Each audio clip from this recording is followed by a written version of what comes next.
ļoti bīstams vingrinājums ekstensija atlieciens. Ja cilvēkam ar muguru nav viss kārtībā, viņu principā nedrīkst darīt. Neskatoties to, ka tas ir viens no biežākajiem, ko izpildu fizioterapijā.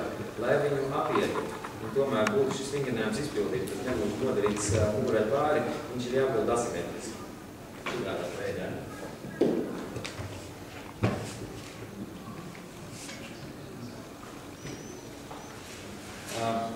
Strādā eksterzors, strādā apliecēji muskuļi. Ja sanāk tā, ka ceļās tikai korpus un nestrādā plecs, tad zem burniem vajag palikt vielīti, lai viņi būtu augstāk, lai tomēr muguras dziļie muskuļi ieslēdzās. Pat ja šo vingrinājumu ir grūti izdarīt, zinām, muguras problēmu dēļ, bet ir vajadzīgs nostiprināt visus mazos muskuļus, tad vingrinājums ir līdzīgs tā kā peldēt uz muguras. Jā, šitā te.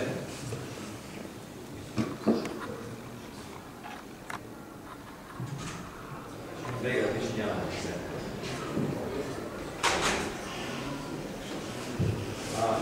Arī reizes 12, 15, 20 vairāk nevajadzētu. Katru nākošo piegājienu mugura paliek taisnāk, nostiprināt, izvēršās taisnāk. Vēl viens vingrinājums, ko var pildīt gan bērni, gan pieaugušie ikdienā, viņš veicinās ne tikai muguras veselību, bet vēl stāvokli pēc personība, viens no stāvokļiem, ko mēs strādājam vizualizācijas treniņos, viņš izskatās šādi te. Stipri līdz kraukšķēšanai izstiepam vienu roku uz augšu, nolēkam lejā. Otru roku tieši tāpat, nolēkam lejā. Abas divas rokas un nolēkam lejā. Tā, lai mugura būtu šitāda te stalta cēla. Es varu pateikt, ka ir daudz sporta veidu pārstāvi, sevišķi cīņas sporta veidu pārstāvi, kuriem ir iegājies kā norma gaita. Tas ir baigi vīrišķīgi pirmajā posmā, tad veselībai tas nav labi.